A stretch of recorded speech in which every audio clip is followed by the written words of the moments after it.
ଗୋଟାଏ ପୋଖରୀଟିଏ ଥିଲା। ପୋଖରୀ ଗୁଡ଼ାରେ ଥିବା ସାରୁ ଗଛ ମୂଳେ ବେଙ୍ଗଟିଏ ରହୁଥିଲା। ବେଙ୍ଗଟିର କୁନି କୁନି ଦୁଇଟି ଛୁଆ ଥିଲେ। ମା ବେଙ୍ଗଟି ତାର ଛୁଆ ଦୁଇଟିକୁ ସବୁବେଳେ କହୁଥାଏ, ସେ ହେଉଛି ଏ ଦୁନିଆର ସବୁଠାରୁ ବଡ଼ ପ୍ରାଣୀ। ଛୁଆ ଦୁଇଟି ମଧ୍ୟ ମା କଥାରେ ବିଶ୍ୱାସ କରିଥାନ୍ତି, କାରଣ ଜନ୍ମ ପରେ ସେମାନେ ବାହାର ଦୁନିଆକୁ କେବେ ବି ଦେଖିନଥାନ୍ତି। ବିଚରା ସତ କ'ଣ ଛୁଆ ଦୁଇଟି ଜାଣିବେ ବା କେମିତି? ଦିନକର କଥା, ମା ବେଙ୍ଗଟି ଛୁଆ ଦୁଇଟା ପାଇଁ ଆହାର ଖୋଜି ବାହାରକୁ ଚାଲି ଯାଇଥାଏ। ଠିକ୍ ଏହି ସମୟରେ ହାତୀଟାଏ ପାଣି ପିଇବା ପାଇଁ ପୋଖରୀ ହୁଡ଼ା ନିକଟରେ ଆସି ପହଞ୍ଚିଲା। ବେଙ୍ଗ ଛୁଆ ଦୁଇଟି ନିଜ ଜୀବନରେ କେବେ ବି ନିଜ ମା ଠାରୁ ବଡ଼ ପ୍ରାଣୀ ଦେଖିନଥାନ୍ତି। ସେମାନେ ହାତୀକୁ ଦେଖି ଭାରି ଡରିଗଲେ। ଭୟରେ ଛୁଆ ଦୁଇଟି ଥରିବାକୁ ଲାଗିଲେ। ହାତୀଟି ପାଣି ପିଇ ସାରି ଫେରିଯିବାର କିଛି ସମୟ ପରେ ମା ବେଙ୍ଗଟି ଆସି ଘରେ ପହଞ୍ଚିଗଲା।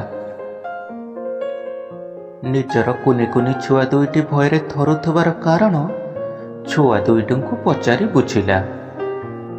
ଏହାପରେ ଛୁଆ ଦିଟା ମାଆକୁ ଘେରି ଯାଇ କହିଲେ, ମା ଲୋ, ଆଜି ଆମେ ଗୋଟାଏ ବିରାଟ ଜୀବ ଦେଖିଲୁ। ପିଲା ଦିଟା କଥାରେ ମା ବେଙ୍ଗ ପଚାରିଲା, ପିଲାଏ, ସେ କ'ଣ ମୋ ଠାରୁ ବି ବଡ଼? ପିଲା ଦିଟା ଏହାପରେ ମାଆକୁ କହିଲେ, ହଁ ଲୋ ମା, ସେ ତୋଠୁ ବହୁତ ବଡ଼। ମା ବେଙ୍ଗଟି ମନରେ ବହୁତ ଗର୍ବ ଥିଲା। ଏହାପରେ ସେ ନିଜର ପେଟଟିକୁ ଫୁଲାଇ ପିଲା ଦିଟିଙ୍କୁ ପଚାରିଲା, ଏବେ ଦେଖି କହିଲ, ସେ କ'ଣ ଏହାଠୁ ବି ବଡ଼? ମା ବେଙ୍ଗ କଥାରେ ପିଲା ଦୁଇଟି କହିଲେ, ହଁ ଲୋ ମା, ସେ ତୋଠୁ ଆହୁରି ବି ବଡ଼। ଏହାପରେ ମା ବେଙ୍ଗଟି ପୁଣି ଥରେ ନିଜର ପେଟ ଫୁଲାଇ ଛୁଆ ଦିଟିଙ୍କୁ କହିଲା, ଏବେ ଦେଖି କହିଲ, ସେ କ'ଣ ଏହାଠୁ ବି ବଡ଼? ପିଲା ଦୁଇଟି ପୁଣି ଥରେ କହିଲେ, ହଁ ଲୋ ମା, ସେ ବହୁତ ବଡ଼। କଥାଟା ମା ବେଙ୍ଗକୁ ବହୁତ ବାଧିଲା।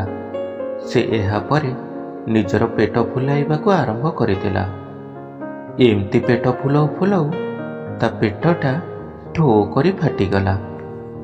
ମା ବେଙ୍ଗଟି ନିଜ ମନରେ ଥିବା ଗର୍ବ ପାଇଁ ଶେଷରେ ନିଜ ଜୀବନ ହରାଇଲା। ଶୁଣିଲେ କାହାଣୀ? ଏଇ କାହାଣୀରୁ ଆମେ ଏଇ କଥା ଶିଖିଲେ, ଯିଏ ଯେତିକିର ସେତିକିରେ ରହିବା ଉଚିତ। ନିଜଠାରୁ ଅଧିକ ହେବାକୁ ଚେଷ୍ଟା କଲେ ଶେଷରେ ମା ବେଙ୍ଗ ପରି ଜୀବନ ହାରିବାକୁ ହିଁ ହେବ।